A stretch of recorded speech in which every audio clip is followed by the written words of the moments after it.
our last recipient. So thank you all for being here. We are obviously very, very grateful for Kevin's leadership and his contributions to as a member of the valued Board of Trustees.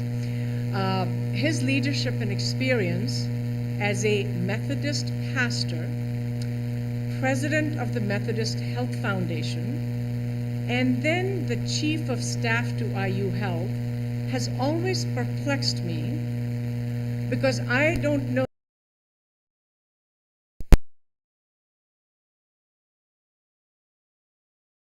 he does it so well in everyday work that he does. I am personally a beneficiary of that skill, which has enabled me really to understand strategy is really very connected to ministry. So hopefully one of these days I would be able to follow on some of his footsteps. We, on behalf of UND, would also like to express our gratitude to IU Health and to the Methodist Health Group that has created this endowment in 2024 for this Ethical Leadership Award. And upon Kevin's retirement, and this is meant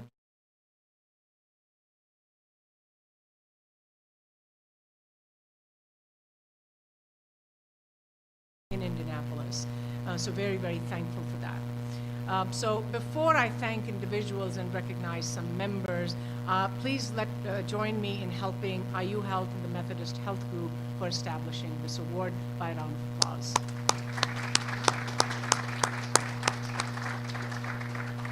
We have some special guests in the audience. Dennis Murphy, who is the president and CEO of IU Health, whom I had the great pleasure of meeting several months ago. Thank you for being here. Bro Crift, if I said that correctly, is that correct? The CEO of Free Press Indiana. Lisa Renzi, the managing editor at Free Press Indiana. Deborah Daniels, who is, of course, the UND board chair, and other members of the university leadership who are here. And of course, though, this evening is to honor, as we host, O'Shea Boyd, who is the recipient of the second annual Kevin R. Armstrong Ethical Leadership Award. She serves as the editor-in-chief of Mirror Indy.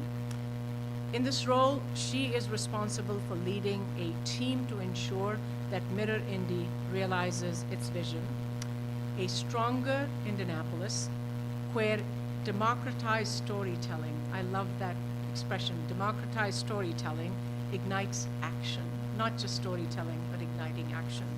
She demonstrates what it means to be an ethical leader by championing accessible, relevant, local news that gives readers the information they need to take informed and relevant actions.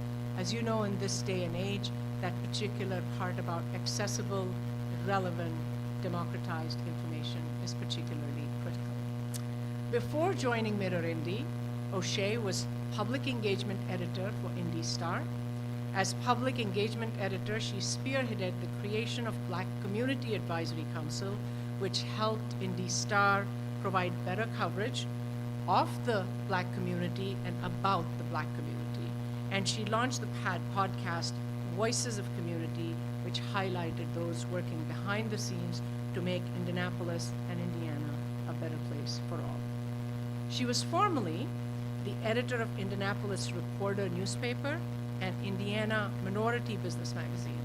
Under her leadership and guidance, the newsroom tackled key issues affecting, in particular, the Black community in Indianapolis through her articles and several other opinion pieces. The newsroom won several awards, first place journalism, during her short tenure. Through these roles and more, O'Shea has demonstrated what it means to lead with values and a commitment to telling authentic stories that represent all Hoosiers, while highlighting the work that everyday people do to make their communities better. Please join me in congratulating O'Shea Boyd as the second annual Ethical Leadership Award winner.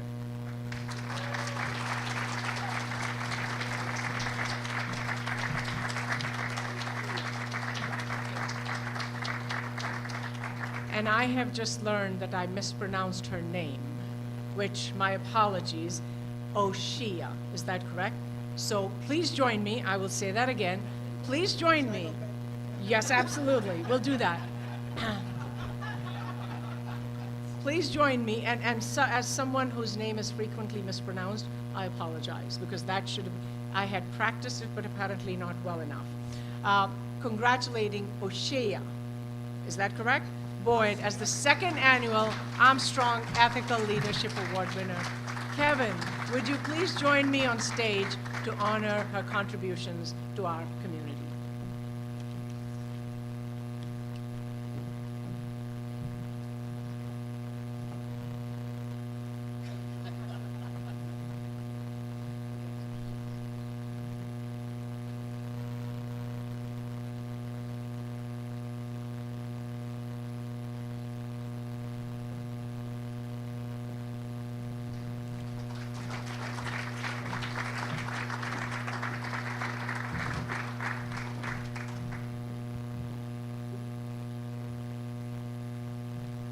That's better than the LP code, I think, for our screens. So, well, thank you so much to President Singh for the warm welcome and for being here today to honor Oshia with this award.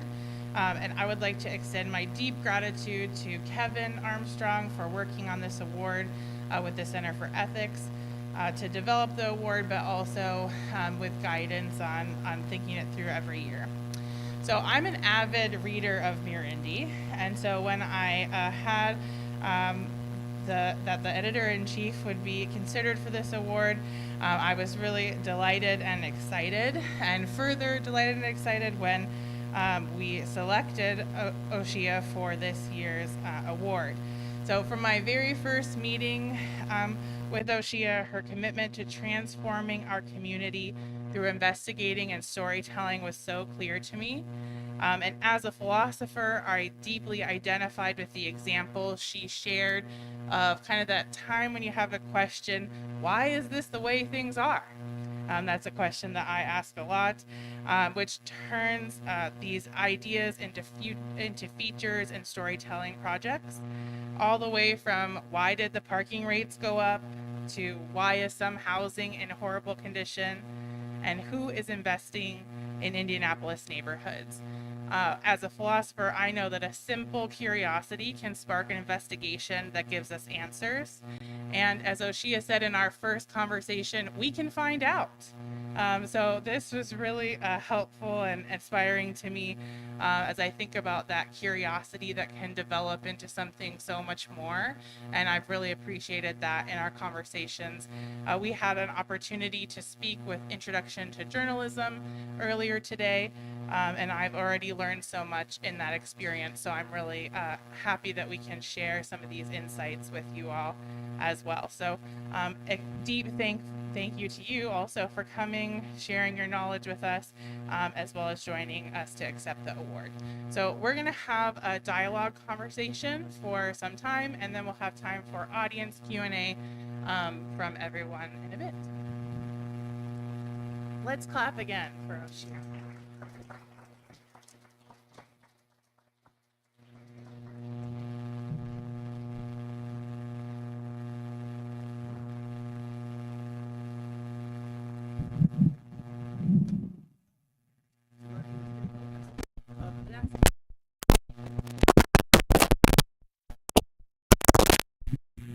So I'm wondering if you can start by values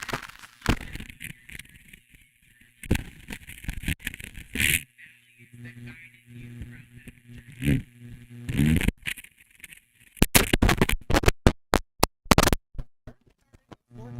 Actually, when I told my daddy because he worked in the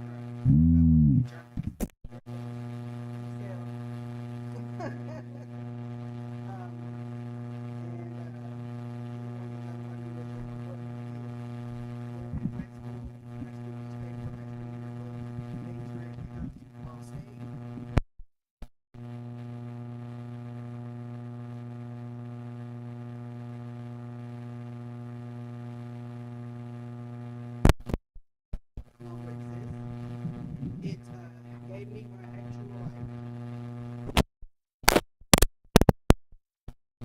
Didn't know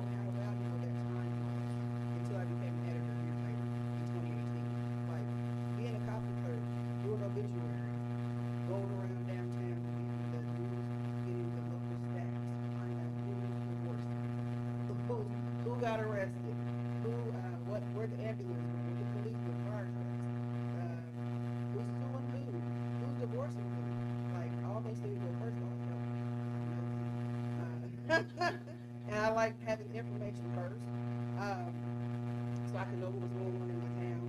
But also, just those things really, I guess, help me understand just how important things are.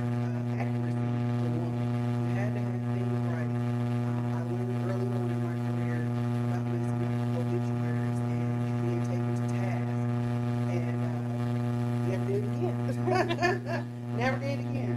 So, yeah, I mean, I've been doing this like pretty much my whole life. I tried to leave, but it won't let me. I belong with local news. We're soulmates. So just now you had mentioned accuracy as one of the really important things. Are there other values? I think of your commitment to telling a local story. What are some of those values that really shape how you go about your career and the decisions you make every day? So I think of myself as a part of the advocate for the children. That is what we're here to do.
to sustain our business model.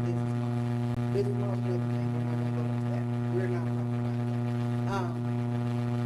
Then also, so as more and more newsrooms die and close or reduce or whatever happens, there are fewer reporters.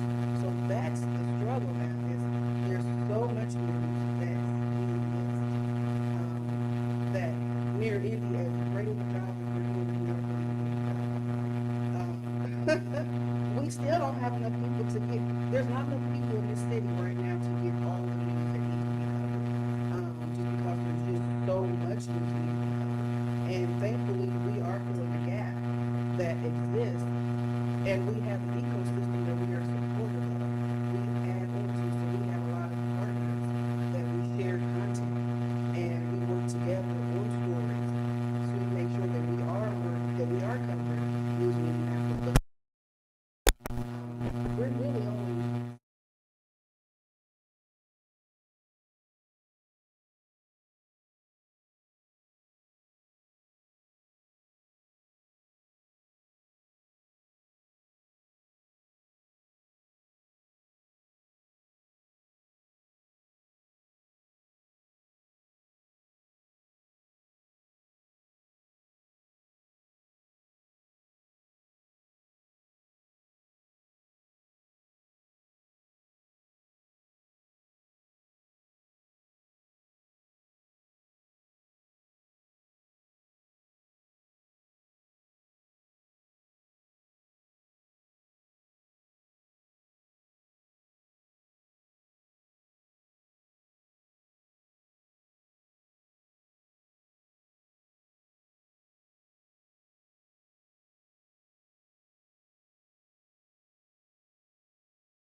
help help us grow and help us grow. We want to grow. We're in a growth model. We want to continue to grow. There's so much news in Indianapolis. There's so much to cover.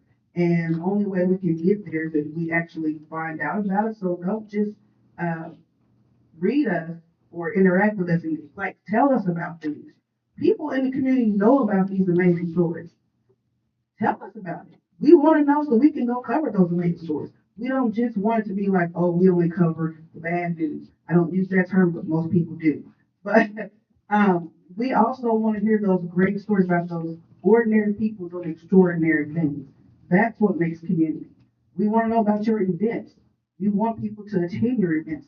That's how people engage with their city. They go to arts and cultural events before they ever go to any kind of public view. They usually go to an event that their city's having and they think, oh, this is cool, interesting, I want to do this. So let us know about these things. That's how you can support. When we were talking earlier, we were talking about telling the story of the everyday person in relation to something. So someone asked you if I was going to send you a press release, like what should I emphasize? And you said, well, I don't want to tell the story necessarily of a business as a business, but I want to tell the story of the people behind the business and who it's going to affect. So can you tell us a little bit more about that commitment of telling stories of people? I don't think you really, a story resonates with you unless you have a connection with it. Most stories, and I use this example, which I use in class, most stories, you have to have something that makes you say, oh, okay, that seems familiar, or I can relate, or I know someone who relates to it. I use the example of property taxes all the time. If you own a home, you pay property taxes. We could just go out and report property taxes. But what does that really do until you read that story about how this affects someone? How this could make someone, maybe they can't afford medication now because their property taxes are going to go up. Or maybe it doesn't affect them at all and they're just fine with property taxes. maybe they're going to go down for this person and they're excited about it. You don't know these things until you go out and talk to the actual person. So that's how you can take something that's boring and mundane as property taxes and make it into a story that someone actually cares about. Because now, oh, I feel that, I can see that. One of the things I was really struck by in your career is emphasizing unearthing stories that are not being told or covered by the news, or not, their lives are not being represented. So are there values and commitments? I think it's probably connected to telling the truth and being a truth teller, but is there kind of more about deciding that you're going to put in structures in place, not just, oh, I'm going to go ask this person there, say, but I'm going to start this advisory council, I'm going to start this podcast. And that's all a part of being able to tell the story of everyone who lives in Indianapolis. So the community council was Grove's idea. I don't want to take credit for it. He charged me with doing that, and it was a great idea. I really appreciate it. The podcast was mine. But I do feel like there's been voices that have been left out, and some as a black woman, I know that the voices like mine have been traditionally left out over time. Newsrooms were traditionally white men for a long time. Diversity was just, that was a new concept in newsrooms. I remember being the only black person, the only black woman in the newsroom in the early 2000s. I remember my voice being dismissed because I don't I don't report the way that you think I should report. I don't tell the story the way you think I should report.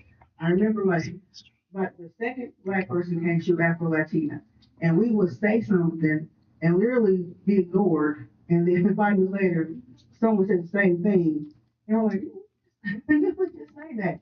So I know what it's like to not be represented. I know what it's like to open up the newspaper because I grew up in newspapers. I know what it's like to open that newspaper up and not see anyone who looks like me or represents my community in a positive way. If I saw them, they were being arrested, talking about the crimes they committed. So that's why it's so very important to me to make sure that we have diversity and that we represent people's true lives. Not every black person is a criminal. you know, um, so how do we do that? Then we have to have black people in the newsroom to share their experiences, to say, you know what, this is how it feels when I only see negativity when I open up this publication. I don't see anyone doing anything positive that looks like me. We need to have that. We need to have voices of everyone that make up the community in which you live. So therefore, you can reflect that in your publication. That's why diversity matters. It's not just because we want to do it because it feels good, but it's because it reflects reality. And people want to see themselves. Representation matters. It's the same, but it really truly matters. To see you in a positive light matters. And I don't know that people often understand just how it feels to be one of or the only person. When I walk into a room and I'm the only black person in the room, I know it. I stand out. And it's been like that my whole life from elementary on. It's obvious to me that I'm the only. And that's why it matters so much to me that we represent everyone because I know how it feels to not be seen in a positive way. It's really interesting to hear it come back to the accuracy point in some ways, right? There is an ethical dimension, right, of representing and making sure that people see themselves represented in the way that they see themselves, but there's this larger commitment to really reflecting the world as it is. And that's, I think, really inspiring, especially maybe we think of the news as maybe something that isn't trying to do that. At least some news platforms is like not necessarily aiming toward representing the world as it is, or at least that's how it feels to me. But thinking of, we've mentioned this briefly about the freedom of the press and the importance of the freedom of the press as a guiding liberty in the United States throughout our history. So can you tell us a little bit about what that looks like in practice? Like maybe we know that this is like a liberty, but like on the day to day, what is the freedom of the press? and then I'll ask you why it's important. But first, kind of, what does it mean in your real job, not just like as a piece of paper that's a guide? Well, it means that we don't have state-run media. That's what it means, that that government does not tell us what to print, what to publish. We can publish, we're independent of government. And sometimes, I think, some government officials wish that we had state-run media, but we don't, and that's the beauty of it. That is the beauty of it. We can hold government accountable. That's what we're in the fourth estate. We watchdog journalism. Don't even get me started. Like, um, that's just how important this thing is, because this is the Constitution. And a long time ago, a reporter of mine, we would go back and forth. I feel like journalism is, I'm like, do you think how important we are? To holding government accountable, they would just run amok. They just do what they want to do if power is unchecked, right? Because when you get power, you want more power. It's an addictive thing. And we're here to say, wait a minute, what are you doing? Why are you spending that kind of money?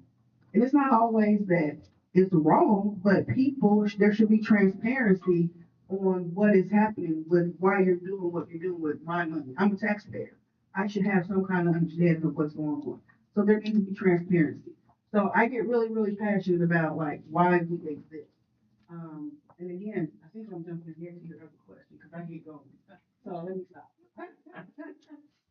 So as I'm kind of thinking about, this is the question that's not on the paper. Okay. But I was thinking about the kind of beats that we were talking about, and even the ones that you did, right? Like the obituaries and the kind of the comings and goings of the neighborhood, if you will. How is that related to the accountability piece, like in the freedom of the press, or like arts and culture reporting, or these other pieces? So like I could be someone who primarily, reports on the decisions that are made at the state house. But that's not the only news. So is it related to freedom of the press, or is that another function of news? I don't know if it's necessarily related to freedom of the press, but who doesn't want to know what's happening in their community? I mean, that's where it comes from. That part is the community journalism part. That part is letting people know how to engage with their community, how to be a part. And everything. So let me go back a little bit.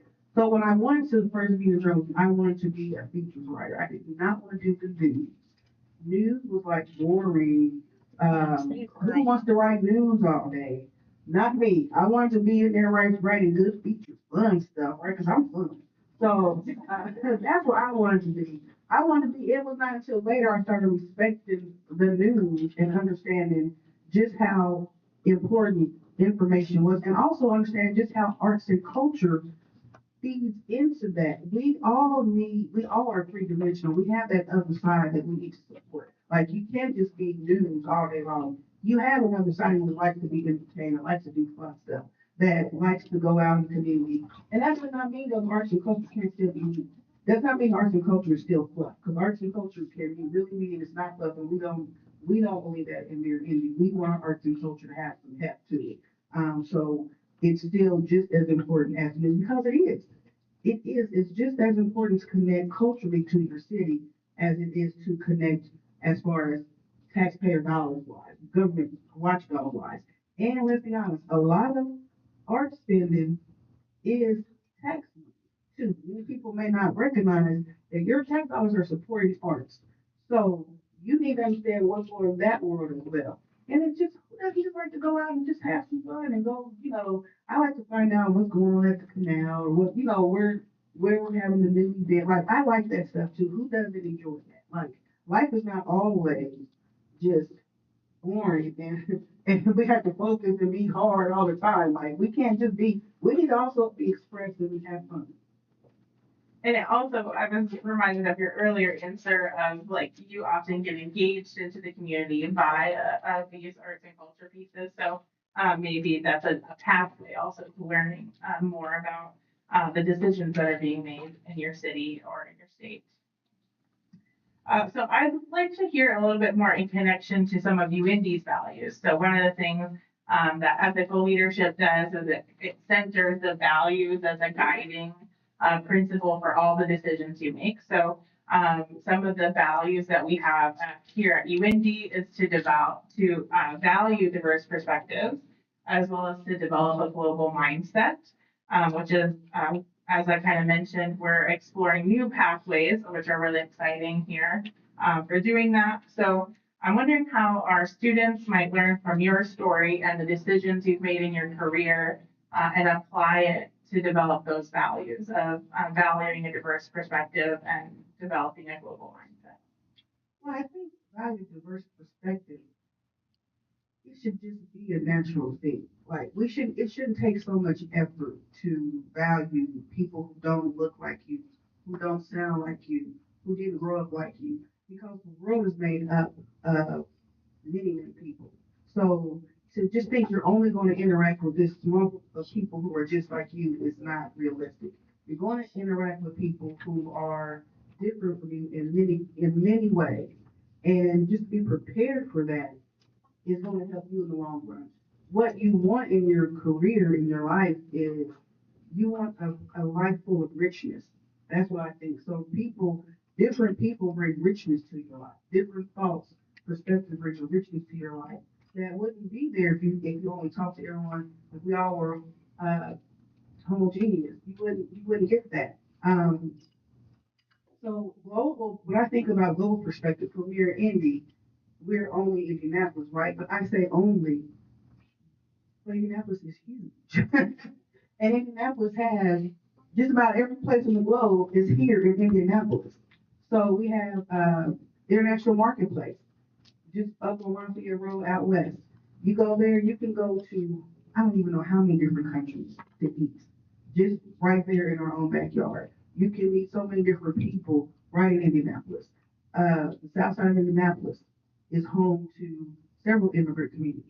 So there are a lot of people right here in our own backyards that you could meet and have so much in common with. The only thing is you have a different cultural background. You have people that it may be a different language. But when you start talking to people, you realize just how much you have in common. If you just look at someone on face value, you may think we have absolutely nothing in common. When you start talking, you're like, oh, we do share, and many times we share common values. And that I think is what unites us most is the common values. When you realize what's important to me is also important to you, and we are working for the same goal. I think that's what really unites I have so many more questions that I would like to ask, but I do want to share the microphone a little bit. So I'm going to invite everyone. Maybe you're not going to come up to the mic, but I'm going to invite everyone just to take a moment and think of a question that you have. So we've been talking here, or I introduced this, thinking about curiosity and having curiosity, and then being able to go out and find out. So what I'm hopeful is that just at this minute, while I get the microphone up to here, that you can take a moment and identify a question you would ask. So that's the first thing.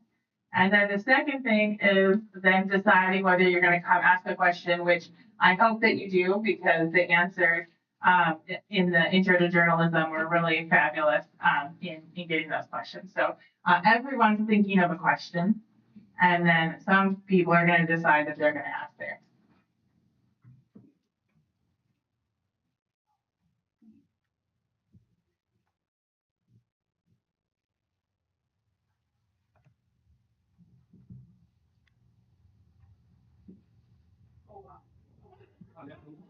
Yeah. So, let me just pick this up.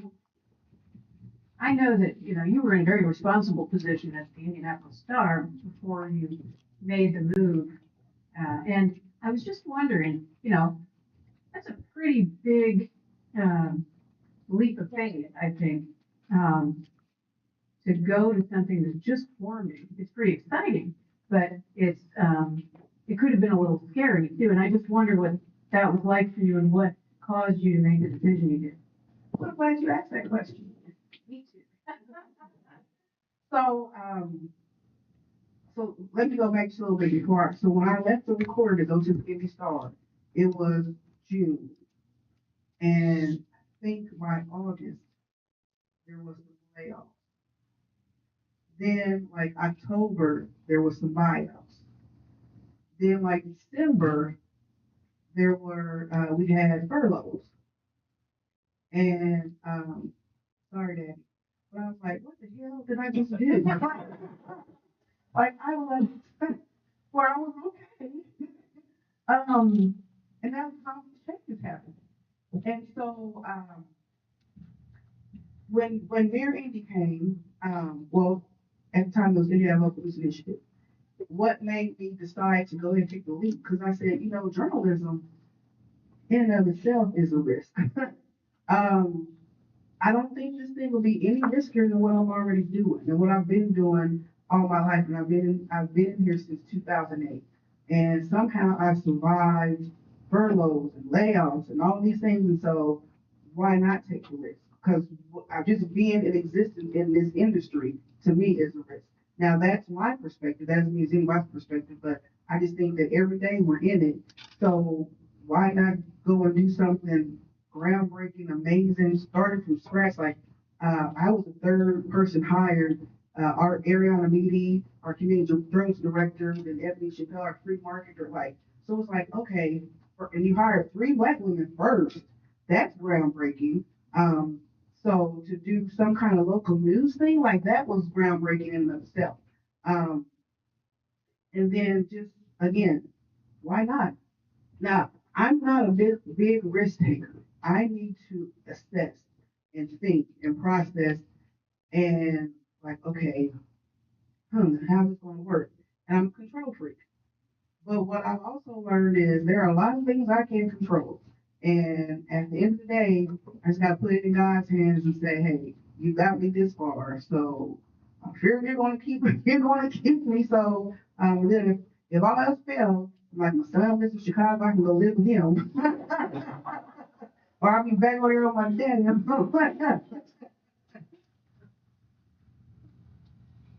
So how, and while I'm asking this question, someone else is gonna come with their question that they thought of to the microphone. So how did you balance that? I mean, you kind of said the thought of, deciding there's some things you can't control. But as our students are thinking about, maybe there's some graduating students here and they're thinking about how much risk should I take as I apply for a job or as I decide what I'm going to do next. How do you balance that need to know some of what might happen in the future? We need some clarity with the kind of appropriate level of risk. Give yourself options. That's how I tell my two children, give yourself options. So that way, and you make plans A, B, C, D, whatever makes you feel comfortable. Like I have plans, and I feel like I have options, because I know what I'm comfortable with. But there was also this thing that if it made me nervous, so that's a good thing. It's probably a good thing. And if there's a little fear, it's probably a good thing. So I need to overcome it. Because it's that excitement of doing something new. There's always fear when you do something new, something you've never tried before. That doesn't mean you don't try it though. That just means you look at it and you look at the risk and you say, okay, if I go on this roller coaster, here's all the things that could happen to me. But I'm still going to go because it seems fun. And so that's kind of for me how you have to just assess for your comfort level. Because everyone's comfort level is different. Some people just jump right in and they're okay and they just figure it out. I don't even know how they live. Like to me, that's like starting your story in the middle. There are writers who start their story in the middle, and that just my mind does not work like that. I have to start at the very beginning. Like I need my lead, I can't move on.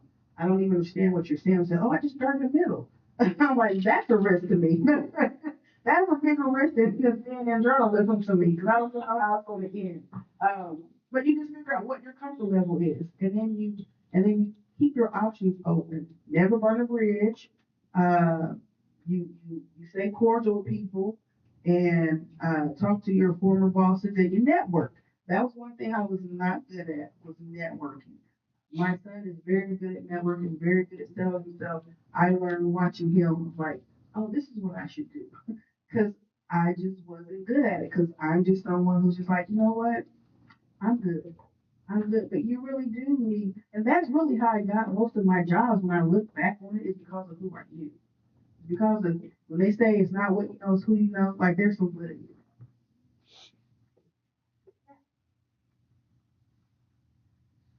First of all, thank you for the work that you do. And I just followed your ending from all my accounts. You spoke earlier about freedom of the press and state run and the state press and that sort of thing.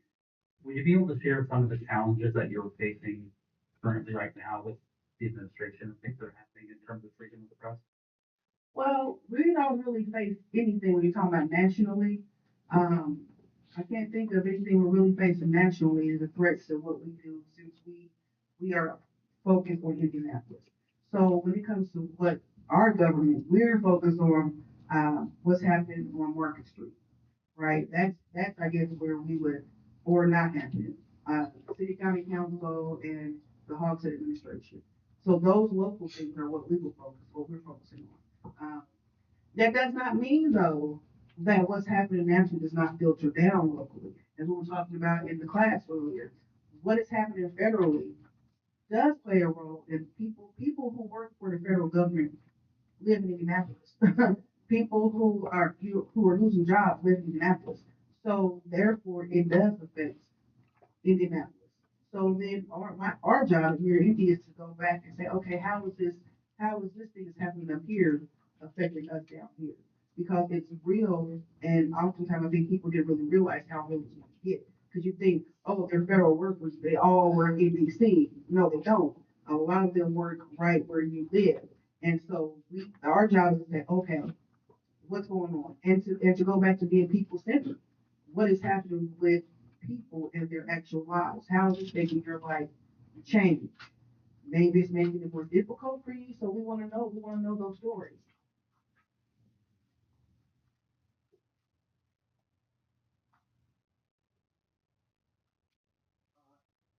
If you could talk a bit about the decisions you have to make and how you work through these decisions when you're thinking about running stories that go after kind of people in high places that might have a lot of power in the city. Um, like, for example, can you tell us about, like, what's the role of being worried about being sued, forms of retaliation in the community, losing support from people? I mean, I'm thinking, is it just come down to this? If you feel like you're accurate, you've got a good story, you can back up your claims, then you just run with it. I would imagine it's probably more complex than that. Can you talk about that? Like, I imagine your organization, you don't have a lot of money to spend on lawyers. I mean, if somebody drags you into court and they're a person in high places, they could, probably put you out of business, I imagine, with legal bills. Maybe not.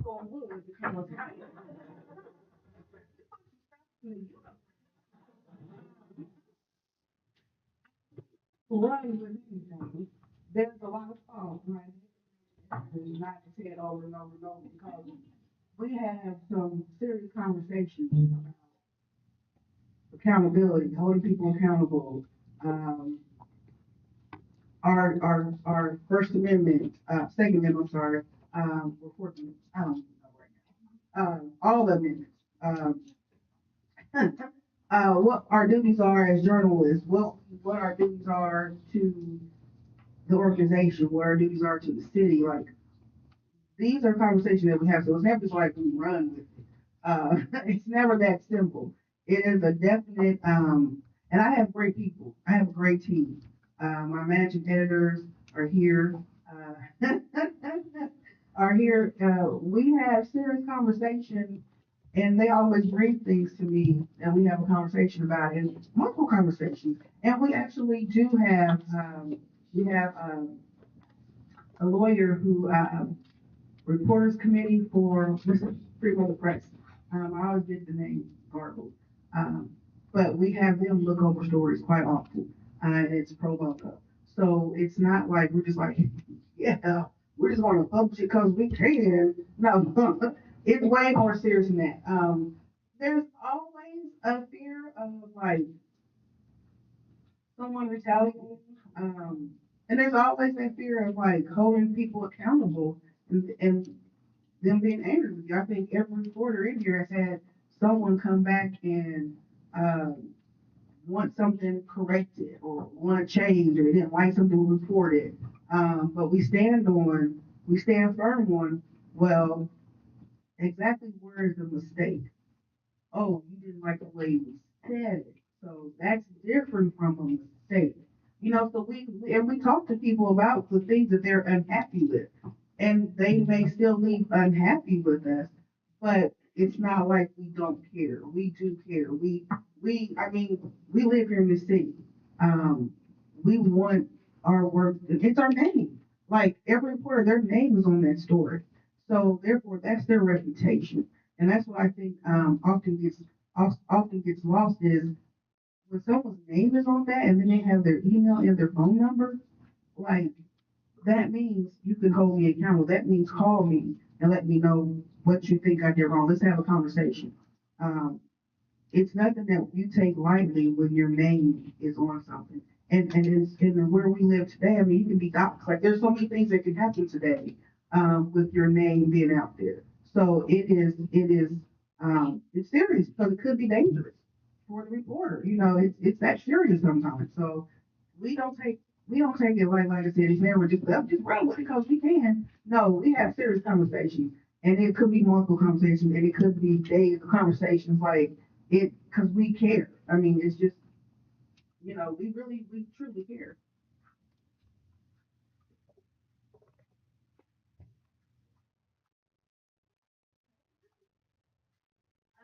How do you stay motivated and focused on your goals, especially when you're faced with challenge or setbacks?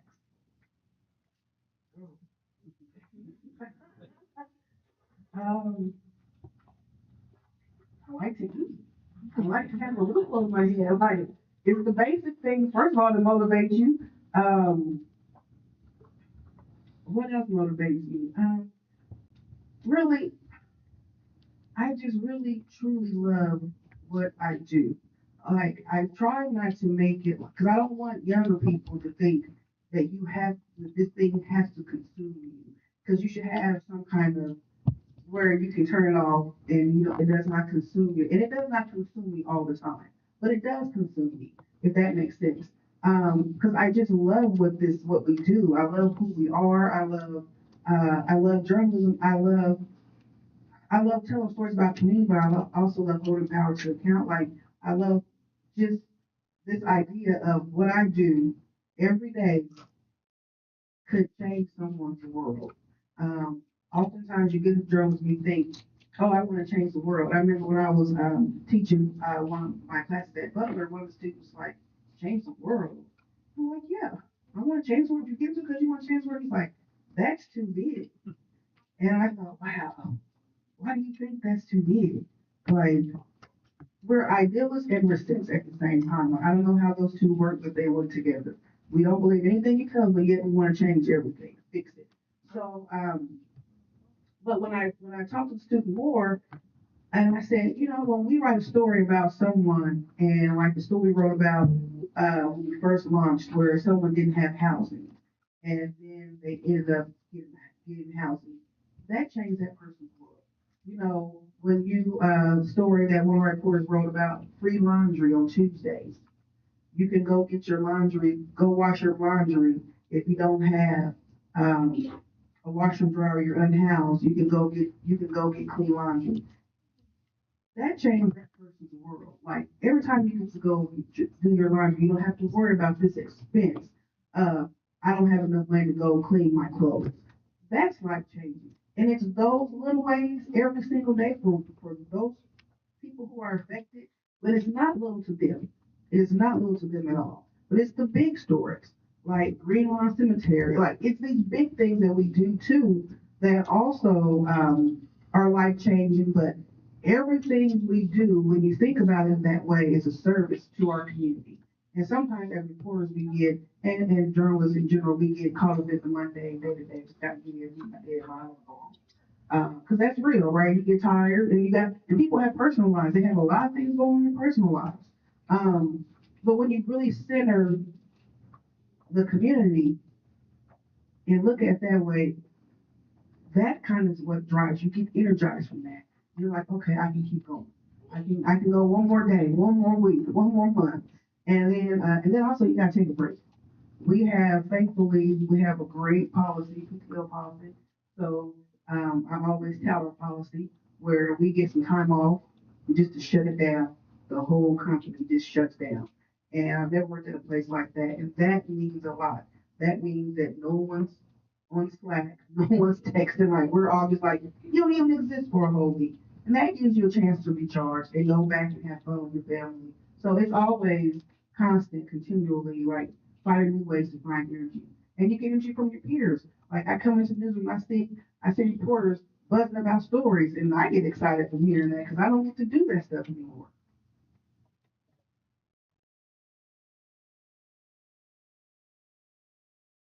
You and congratulations. Thank you. We make ethical decisions every day, and you brought up a really great example in column 20 today with the students. And I'm just wondering if you could share that example about the source who did not want to be named before deadline. Reporters in here. That, I thought that was a great anecdote. I'm wondering how the audience would choose or decide what to do. Well, should I ask the audience if they want to be in class? So, Mary Claire was in here, and she was working on a story last week.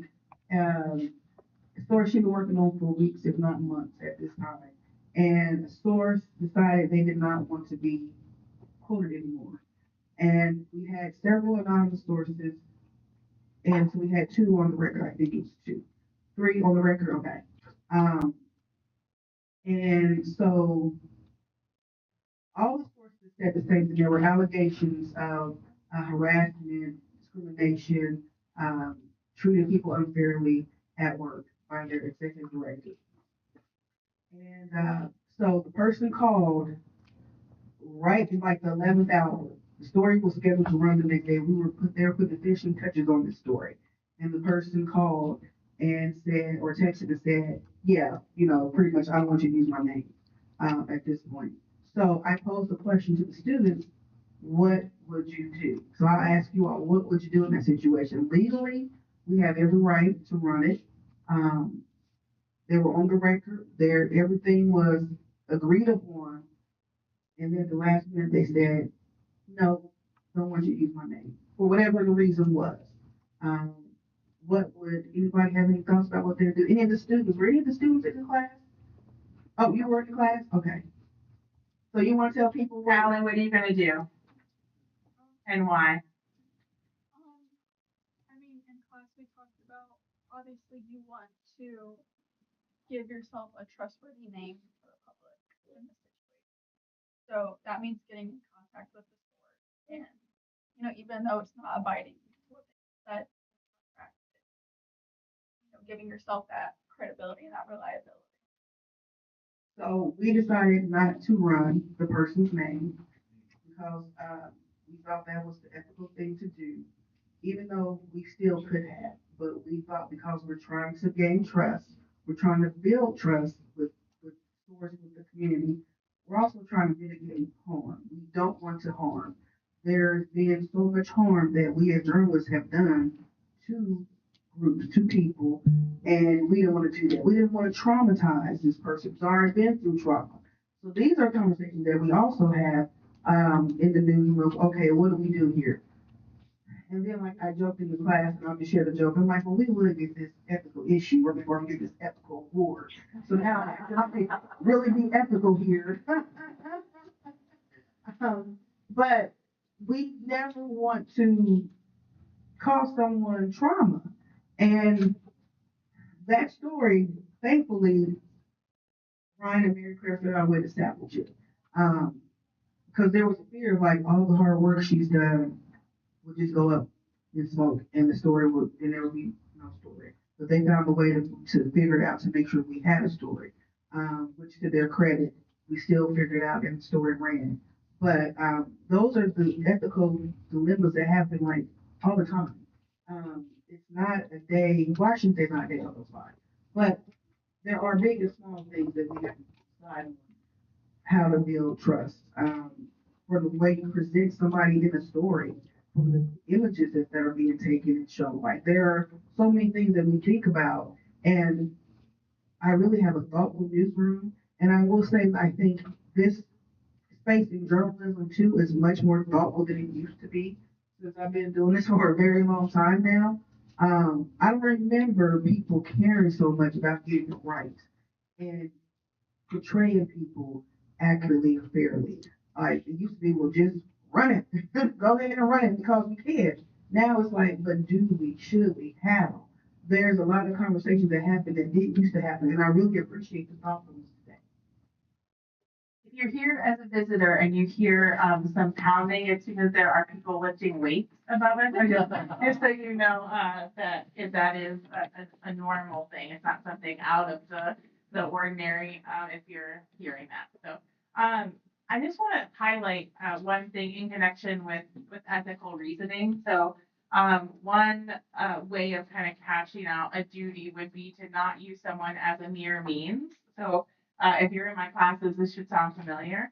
You're not using someone as a mere means to your end, right? So a lot of what you were talking about, not causing harm, like I was thinking you could use someone as a means to the end of getting your story, right? Like you could kind of, as we were exploring it in the class, like you could like put pressure on someone to say, oh no, it's really important.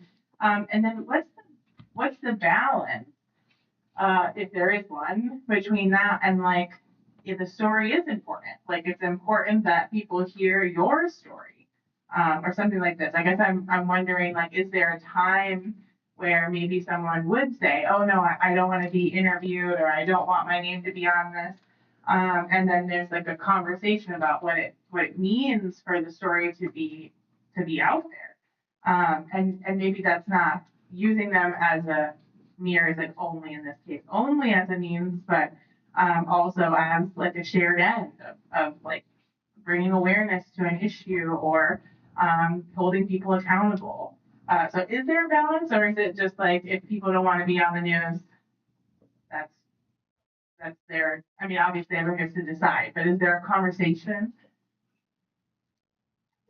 Yeah, you always have a conversation. So I put people into two camps. So elected officials, political figures, um, celebrities, or those who have decided to be in the public eye. You have, there's a different way that we approach you and handle you versus a regular person who does not deal with the media on a regular basis, who does not maybe understand, does not. So when it comes to regular people, I do think we have a responsibility to explain and talk them through the process of what we're going to do. Talk to them about, okay, here's what the story I'm trying to do, and because there's some media literacy that has to happen there because they're not used to this. They've never experienced it. And there's this fear that we're going to take whatever you said and we're going to twist it up and make it be something that you've never said. And we want to mitigate that fear. We want you to understand, like, again, my name is, I want to tell people on the report, look, my name is on here.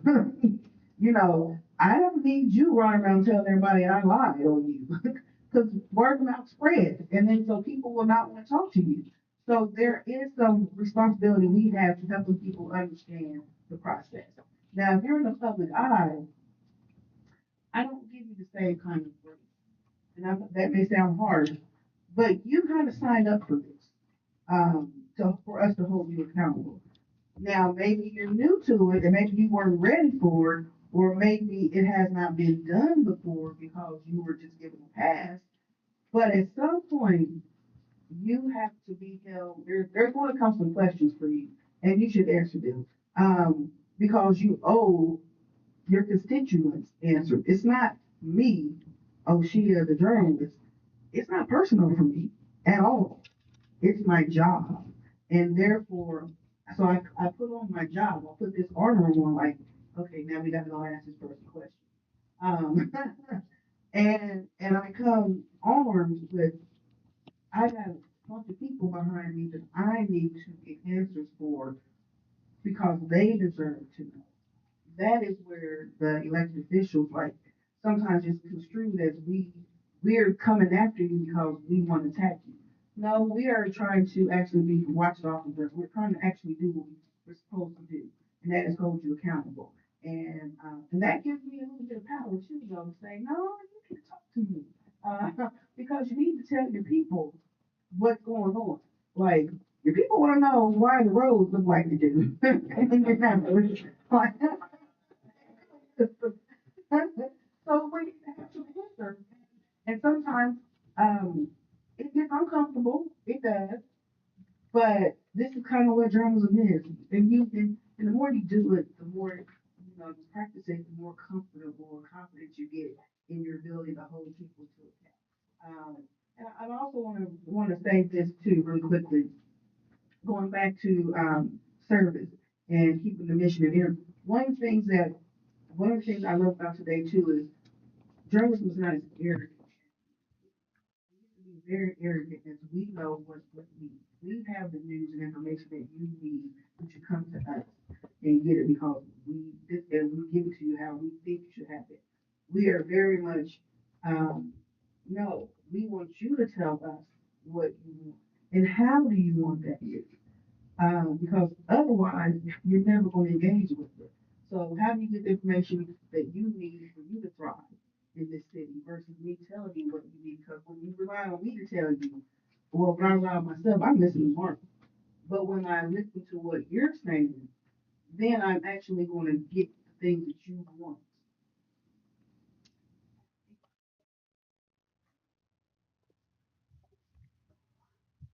Thank you.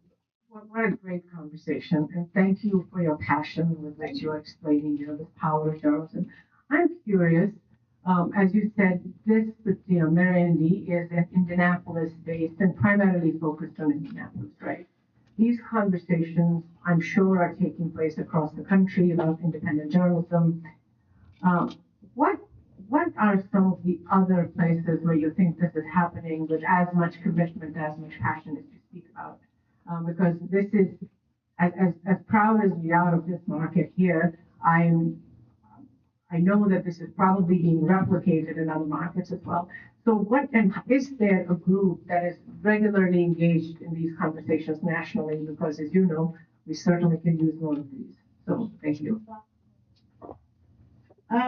So we have Signal in Ohio. We have American Journalism Project helped launch us. They were in consultation with us, led the way on so many things. So they're funding and helping to start up other local newsrooms all across the country. There's one they're working on in LA now. There's one in where else was it? Colorado? Tulsa, Oklahoma. Um, so yeah, there's new rooms happening. And then you have Capital B that started that's in Atlanta, and then they have a bureau in Gary.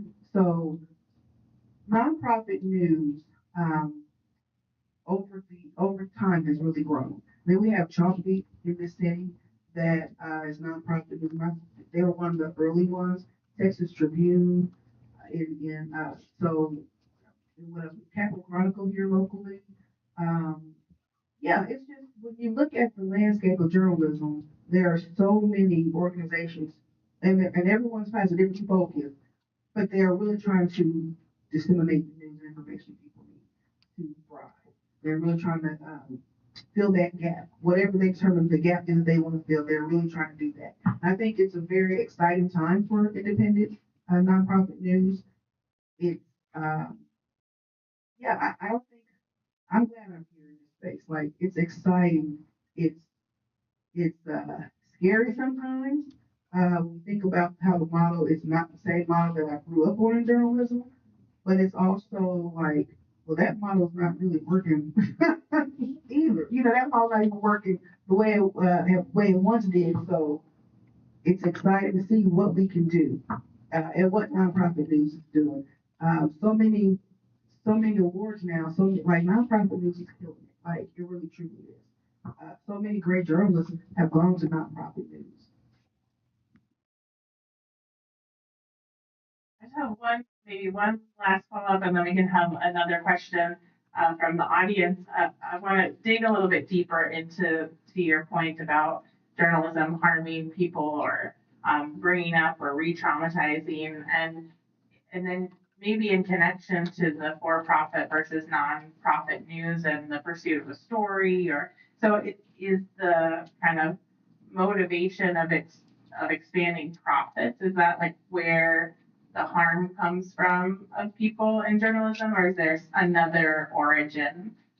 And how does it get addressed? I don't want to say it's that because I work for-profit newsrooms and I've seen these conversations happen in for-profit newsrooms today. So that's just like I think where we're at growing. It's a reckoning and a realization of the harm because many times some of that harm happens internally as well.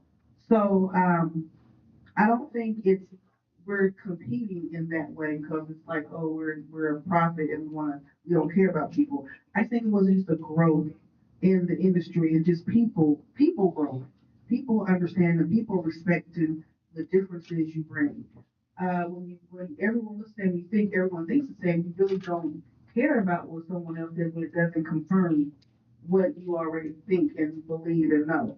But when you start talking to people and you get that epiphany of, oh, everyone does not live the way I live. That's so I think it's just the growth that happens as you have more diversity in the So much. Is there any final questions? Maybe you had the one you thought of and you didn't decide to come up to the mic. Go ahead. Yeah. Oh, wait. Go ahead. Thank you. Early on, you said one of the most important ethical values for you is truth. And I'm curious, in today's day and age, that seems to have multiple definitions depending on who you are. So I'm curious how you sort through that, particularly when somebody has a different sense of what the truth is, because that may be their own ethical construct. Yeah, their ethical construct, and I don't know, like, is it a fact? Like, there was a time we all agreed the fact is a fact. And that's what, now kind of have was my truth and their truth. So, can we all agree on some facts in all of our different truths? And also, I think one of the things that you bring up that I think about all the time is if I talk to a source, how do I necessarily know the source is lying? You know, there's a trust there that the source is giving me the truth. There's a trust that I have that what you're telling me is true. But there's also what we also call verifying. So we go back and we can go back and answer the people about, they said this thing happened. Did this thing really happen? And then at a certain point, you kind of get to where there are facts that everyone says happened. So I don't think there's all these different versions of the truth. I think the truth is the truth, and that's very black and white. There's a lot of gray though, because we know that people don't witness things the same. Like you see something and you saw it one way, I saw it one way, but I still think in the heart of all that, we can figure out something that we all saw. You know, we all saw someone fall. Like, you know, we may not know how that person fell. We can have the perspective of sitting and tripped over a rock, or like today when I was walking in, my heel get caught in a sidewalk crack. Did not fall though. But you know, I mean, I know what happened, but if someone just saw me walking, like what? And they don't understand. The truth is, my foot got caught, my heel got caught in the sidewalk crack. So, yeah, I think it does get. I think what is really happening is all this national stuff keeps filtering down locally, and I don't know that we're having all these issues and I'm not a reporter, and you could check me if I'm correct if I'm wrong, but I think there's so much happening up here that people think this is where everyone lives, and when you start talking to them locally, that's not where everyone's living. They're living down here. They just want to know how to get to a street that's not closed Uh, like when I left Cambridge the other night, and I went down Washington. Like, oh, I can't go down Washington. Then I went. I'm like, oh, this street's close too. Like, we just want to know like how to live. All these regular things. Just tell me, please. Where can I go eat? What's the favorite restaurant I can go to that has some good food? Like these are things people really get caught up in. Yeah, there are so many connections there with philosophical questions that I must comment on them. One is there's a lot of epistemology, which is the study of knowledge. I'm teaching epistemology and ethics class next semester, so if anyone was excited by that question, there's a whole range of philosophies called epistemology that really digs into the nature of knowledge, the nature of justification for belief, kind of these different orientations, like your point about the true for you, true for you, true for you. Like how do we catch that out in terms of also testimony? Like, so we have different people's testimony, and how do we work with all of that? But then also, yeah, that the ethical component of what you do next. So is there did that spark any further thing? Otherwise, I'm just gonna say thanks again. Oh, Kevin, yeah, we have time. I just want to make sure that.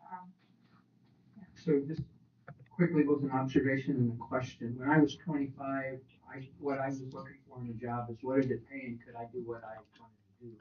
I'm struck by how many times, Oshia, you've essentially talked about the culture that you have both created in which you work to allow you, to allow your colleagues to be their best selves, to make the kind of ethical decisions that they want. That's no small thing. So kudos to those who created the culture for you to be who you are and that you've obviously created for your colleagues. It's wonderful. Every journalist probably I've ever known has a story. They either reported it or someone else did, and it just got in their bones. And it shaped who they are, it shaped how they behaved, it shaped their orientation of who they wanted to be and become. Do you have one of those stories that has That's stuck what I with you? reported on, or just Or- like Yeah, what happened to me in the newsroom. yeah. Any of the above. So I shared this story, so if you were in class, I apologize for repeating this. But there were two sisters who had a rare disease that I reported on. And the disease, they were looking for a beta match. They wanted the bone marrow. They wanted to do, that's why the story happened. Because someone contacted me and this beta match story. Just, just a regular go do a story about beta match. Didn't know when I got over there and I shared like I had some kind of stupid little something going on personally. It was not a big deal, but to me at the time when I walked in there, this was like all the thing I could think about. Like it was so major. Um, and when I walked in there, the two sisters both had the same condition. I think they were like a couple years apart, maybe. Um, one had where you could see the condition externally. So hair falling out, rash, broken, like you could see something was wrong with her. The other sister, it was internal. You could not see what was going on with her. They had to go to like NIH because that's how rare this condition. I think it was called like Doc 8. And when they went, they found the younger sister actually was worse off than the older sister because it was internal, but because the older sister looked worse, they thought it was worse. I came out there, these sisters and their mom, they had other siblings. Their dad, he was working because the mom was taking so much time off working. She was dental hygiene, and she had to take time off, flying them back and forth, taking care of them because they were really ill. Um, when I left out there, because they were just very, very joyful. They Christian faith. They believed that in God. They were just okay with whatever happened to them, and they were just people that you aspire to be. Like when I walked out there, I was like, geez, I'm so petty. I am so petty. That actually means absolutely nothing in the grand scheme of things, and they're fighting for their lives. And they are just joyful. I mean, joy. There's a song I learned growing up in church, joy, joy, joy, down in my soul. I mean, that's what they had. Like, they had that joy. Fast forward some time, a year or so, I'm not sure. The mom called me that the oldest daughter had died. Before she died, though, she was able to marry her fiance. That was very important for them. I think she was like 18, 19 when she died. They were able to get married, and her mom was not in a woe is me, oh my gosh, my daughter's gone. She was celebrating her daughter's life. And so I got to write another story about how this girl, yes, she died, but she lived this amazing, faithful life. And then her mom said, and this to this day still affects me, that she said, I'm ready to go meet Jesus, ready to go be with Jesus. And then she died. Um, and her mom said, she took so much comfort in that, that she was like, I know that my daughter's faith, I know where she's at. And that's where even in my sadness, I can still rejoice because I know she's okay. Um, and again, I was like, oh my gosh, like that story, I think I said that story happened in like 2008, 2009, something like that, 2010 maybe.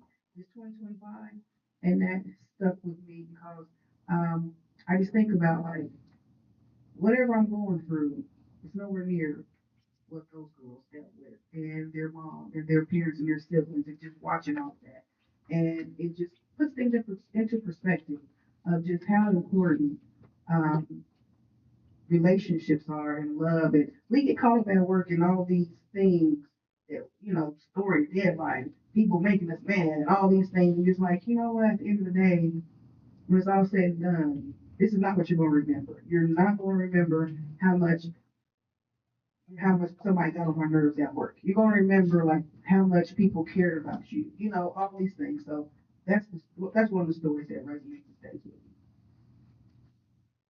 Sorry to be a Debbie Downer. Well, I just want to thank everyone so much for being here to celebrate the Kevin R. Armstrong Ethical Leadership Award. And specifically, of course, thank you for coming, for sharing your insights with us. This award honors a person who lives in Indiana, who's making a contribution and a long-term contribution to the health and vitality of our state, and in this case, to Indianapolis. So we want to thank you for your contributions to all of our lives through your ethical leadership, and congratulations again. You have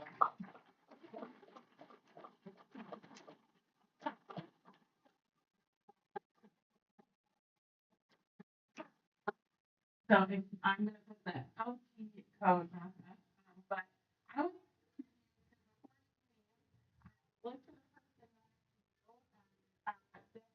person an insight from this talk. So one of the things that we know about education and learning is that if we take a moment to reflect on the experiences that we've just had, they're more likely to stick with us. So part of our goal in hosting these dialogues with the award, we could just give the award and be on our way, right?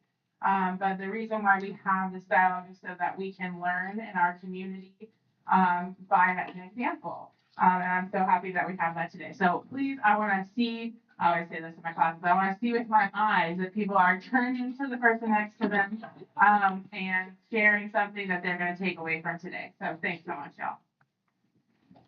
Anything you're going to take away?